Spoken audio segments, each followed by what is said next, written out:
All right, welcome to Money Chat Now. I am your host, Larry Steinhouse, and today is Wednesday, September 1st, the start of a new month. Hey, by the way, just a reminder, if you like the show, hit that share button. Hit it right now. Share this with someone you love or who will benefit from it. Hit that like button and let me know you enjoy the show. Leave comments and get involved. Of course, don't forget to subscribe to the YouTube channel and like the Money Chat Now page on Facebook. Money Chat Now is brought to you by Investor Schooling. You can attend a complimentary class this Thursday by going to investorschooling.com. On today's show, we're going to be discussing some great stuff, starting with how the Dow kind of hung in there. Private payroll data disappoints. Unemployment benefits are ending for millions. GameStop back in the S&P? Maybe. Zoom stock falls yesterday. And we're going to talk about the Bitcoin and Ethereum rally. So first of all, let's talk a little bit about the Dow and the S&P. So the Dow closed down today at 48 points. The S&P closed up just a little bit, and the Nasdaq closed up about 50 points, and the Nasdaq actually broke another record. So here's what's going on, folks. It's the first of the month, and hey, look, it's going to be another shaky month. September is usually a shaky month, but let's see how it plays out. If it plays out well, we'll all be happy. If it doesn't play out well, we won't all be happy. But because we had some private payroll data in the next discussion, we talk a little bit about ADP's payroll data. So private payrolls rose by about 374,000 in August, which was well below the Dow Jones estimate of 600,000, though well above July's 326,000 according to ADP. Most of the new jobs came from leisure and hospitality, which added 201,000 positions. The ADP tally comes 2 days before the Labor Department's non-farm payroll reports. The two counts have differed widely this year. So what's basically happening here is we have a report coming out on Friday, which is going to be the actual report that we're going to have to take a look at. But the ADP data is showing, again, that we're not getting that many new jobs. U.S. companies created far fewer jobs than expected in August as the COVID resurgence coincided with cutbacks in hiring, according to a report Wednesday from Payroll Services ADP. Analysts say that the Delta variant is to blame for these numbers, but frankly, I'm a bit skeptical. I'll be honest with you. I don't think it's all about COVID. I think it's just about the fact that we're still continuing to give $300 extra money to all these unemployed people. Anyway, on Friday, the markets will be getting the non-farm payroll report, and again, it's expected to show 720,000 new jobs added and an unemployment rate falling to 5.2%, according to Dow Jones estimates. Now, if this happens, things will be great because this report will probably be one that will set the stage for the rest of the year. If it misses by a lot, I think the market's going to actually react this time. So if you've been paying attention lately, you've noticed that, the kind of payroll reports weren't that great, and the unemployment reports weren't that great, but the market didn't react the way it usually reacts because there's kind of confusion going on right now. But now we have the end of the year coming. We have people thinking, hey, this COVID BS is supposed to end by now, and it's time to get back to normal. So any sign that it won't get back to normal will affect the market. So watch for that to happen. If it doesn't come back to normal, or if it doesn't look like it's going to come back to normal, you're going to have a problem. So pay attention to it. And this Friday's report is going to be really, really important. I'm kind of hoping for something good. I'm kind of hoping for a 5.2% or lower unemployment, and that would make the market rally. I'd like to see some of my stocks like AAL or CCL go up from it. All right, let's talk a little bit about the other side of this, which is unemployment benefits ending. Unemployment benefits are ending. Ooh. Federal unemployment programs in place since March 2020 will end this weekend in all states. Almost 9 million Americans will lose benefits entirely, and another 3 million or so will see aid reduced by $300 a week, according to a study. Congress authorized, if you don't remember, Congress authorized an historic expansion of the country's safety net for jobless individuals in March to manage the fallout of the COVID-fueled economic downturn. So they were trying to protect people who were out of work, of course, and or people who wouldn't go to work because they were afraid. Makes sense. Lawmakers twice extended those temporary expansions, which increased the number of people eligible for unemployment benefits and raised the amount of weekly aid for recipients. Absent of congressional action, that aid will lapse after Saturday or Sunday, depending on state administrative rules. Lawmakers seem unlikely to extend the policies for a third time, given improvements in the economy and labor market in recent months. All right, so real quick. So everything that's been going on, mask mandates go away, mask mandates come back. The COVID surge goes away, the COVID surge comes back. The eviction moratorium goes away, it comes back. I have a funny feeling we're going to get an extension on this just because of that. Now, I personally don't care, to be honest with you, but I personally think there's a lot of businesses out there hurting because they can't get employees, and if this $300 goes away, they might actually start to get employees. It might actually be helpful for them. So, by the way, if it doesn't happen, it's estimated about 8.8 million Americans will lose their benefits next week. So if you're one of them, I'm sorry. However, the more important thing is the problem is the fact that we need to get these people off unemployment, we need to get people in jobs, and we need to get the economy to continue moving the way it's moving. All right, let's do this. We're going to take a quick break, and we're going to come back, and we're going to talk about some other really, really cool stuff. And thanks for watching. Don't forget to share. We'll see you in about a minute. Okay, so you've thought about investing in real estate, houses, apartment buildings, properties, but don't really know where to start? Well, what if you could very easily learn how to gain strategies to use other people's money to buy and sell houses in the Philadelphia area? If you could learn and network with successful area real estate investors and how to produce monthly income on rental properties without headaches, that place is Investor Schooling. With Investor Schooling, you'll learn from two Philadelphia area rockstar real estate investors, Phil Falcone and Larry Steinhouse, about how to buy and sell properties the easy way and teach you basic and advanced techniques to help you make money in real estate. You can attend Investor Schooling in person or online visual classes 8 times a month. You can and will learn how to make money in real estate. Call for free information and get a complimentary pass to one of these classes. But don't delay, as these complimentary passes are limited. Call the number on your screen now or visit investorschooling.com. investorschooling.com. All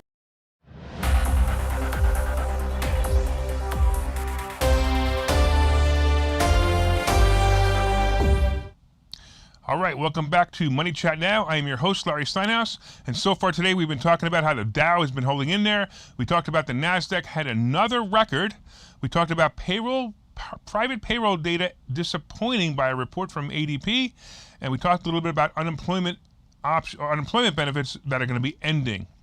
All right, let's talk a little bit about GameStop. Now, GameStop has been crazy in the news, mostly because it's a meme stock, because people, the retail investors, the millennials, whatever, they all go onto Reddit, and Reddit tells them to buy GameStop or short GameStop or do whatever they want with GameStop to manipulate GameStop stock. GameStop stock.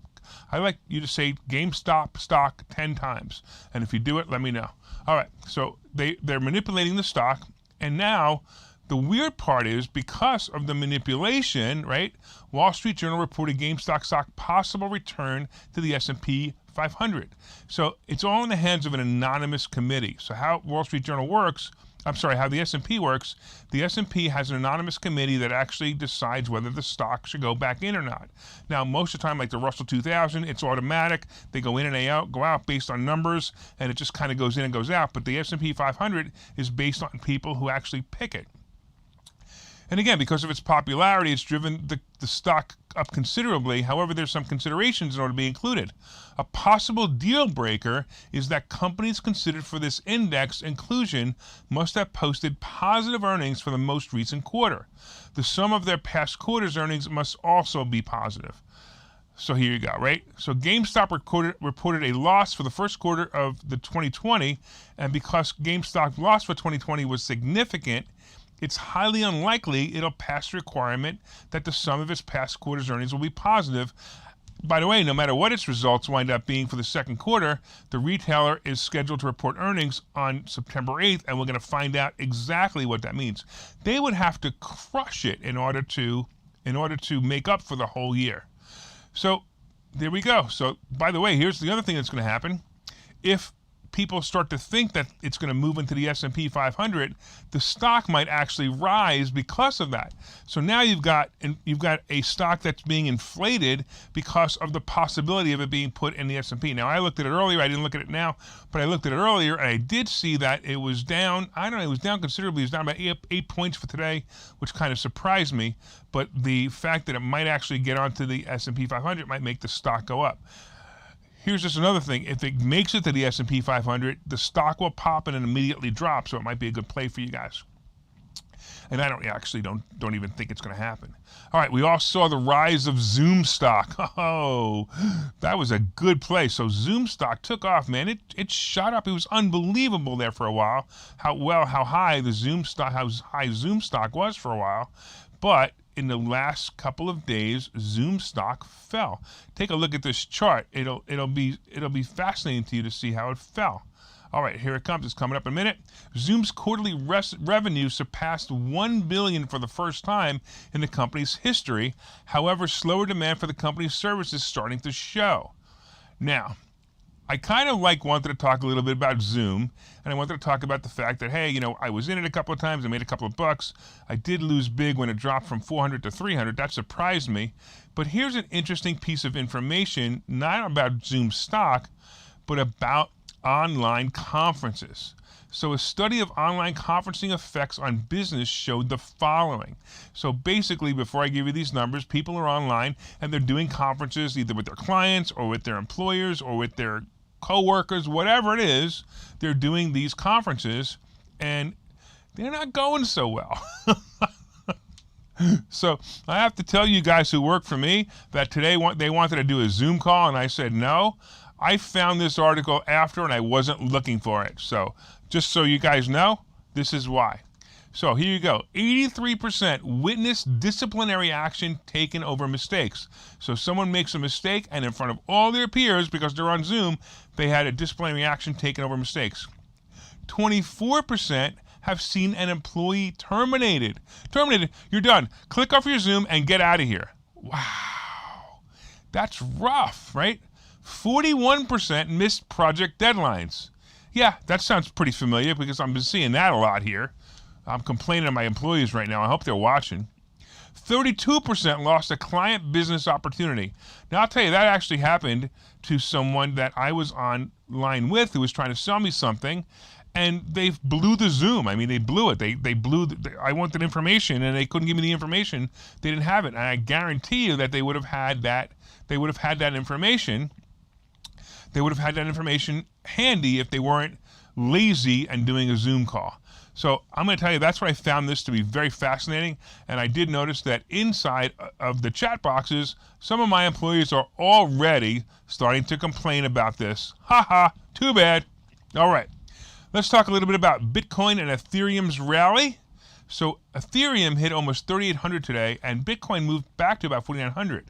Now, let's start a little bit about Ethereum. I think Ethereum is a fantastic play. Now, at Investor Schooling, we're not teaching crypto yet, and we're going to. It's a promise I've made to some of the students. But hey, basically, you buy something low, you sell it high. Who cares if you understand it? Well, that's not entirely true.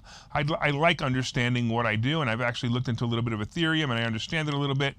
But I don't understand the entire crypto movement, and I think that's something we need to understand before we seriously invest. But Ethereum was up to about 4,200 as a top, and I'd like to see it pop there again. I bought some for fun because some of our students had asked us how to buy it, and I've been saying, hey, this is how you buy it, this is what you do, you get Coinbase.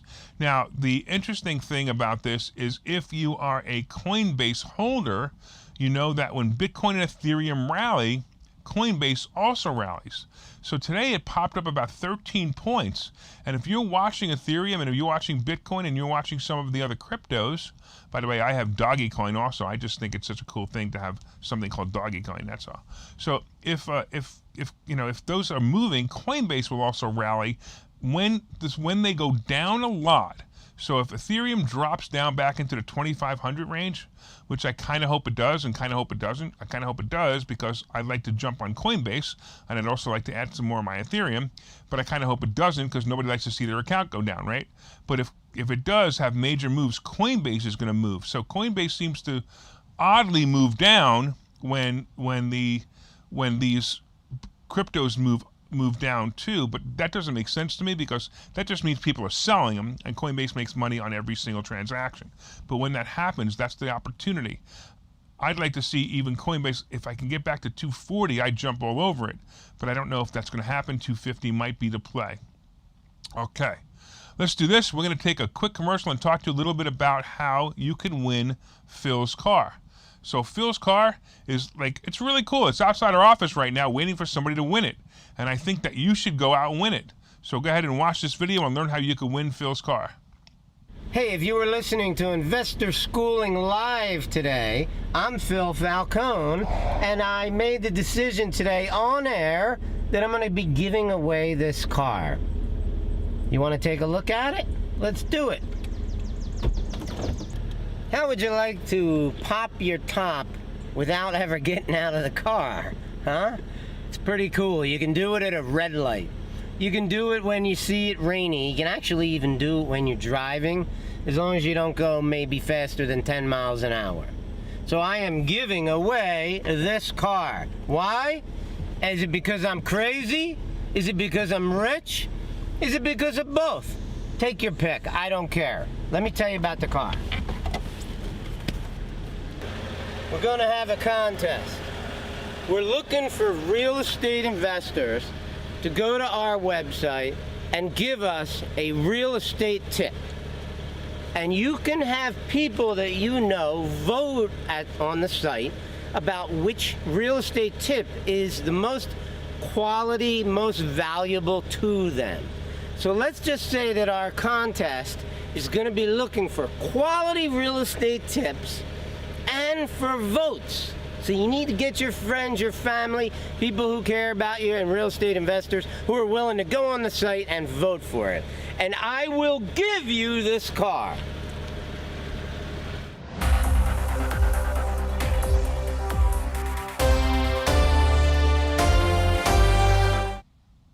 All right, welcome back to Money Chat Now. I am your host, Larry Steinhouse, and as you know, we're brought to you by Investor Schooling. You can take a free class by going to investorschooling.com, and if you just watched that video, you too can win Phil's car. Go win Phil's car. Go make a video and win Phil's car. It's so simple to do. So today we've been talking a little bit about how the Dow is holding in there. We talked about how the NASDAQ has had another record today. We also talked about how private payroll data disappointed, and we're looking forward to seeing this Friday's jobs data or jobs report. We talked about the fact that unemployment benefits are ending, and I have a funny feeling they'll be extended, but be extended for a short time. GameStop stop, and we talked about the fact that you can't say GameStop stock 10 times. Oh yeah, we also talked about the stock. And we talked about the fact that Zoom stock fell and how a lot of people are getting beat up in Zoom calls by their bosses. And then, of course, we talked about the Bitcoin and Ethereum rally. All right, let's talk a little bit about what's next. So some of the things that happened today was a couple of stocks were upgraded and downgraded today. So one thing that was interesting was Susquehanna kept a positive rating on the shares of an aerospace company, but lowered its third quarter estimate. So this is basically Boeing. So they said that Susquehanna kept its positive rating. So now I have some Boeing, and I happen to like Boeing. I think Boeing is a great play. I think it's kind of low right now. It was hovering right around 215, 217 today, I believe it was. And that is a great play. I think it was right around. It actually closed at 218 today, so that's fine. So I think it's a great play. I mean, how could Boeing go wrong? The big problem, of course, with Boeing is it's being affected by the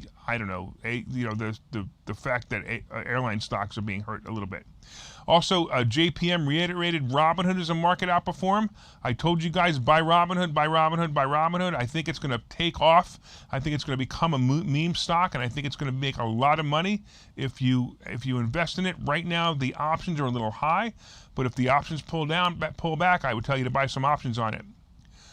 All right, Macquarie downgraded AMC to underperform from neutral. Now look, it says that AMC has concerns about cash flow. I got to tell you, most people aren't going to the movies again. It stopped again. People stopped going to the movies. AMC, first of all, there's no really good movies out. There might be one or two. But AMC, there's no reason that AMC should have taken off. I still think AMC should be a $6 stock, not a $36 stock, not a $40 stock, not a $50 stock. AMC just moved basically on the meme stock plays and the retail traders.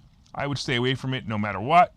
And then finally, this was interesting, Rosenblatt downgraded Facebook to neutral from buy, and basically it's because of what happened with the Apple stuff.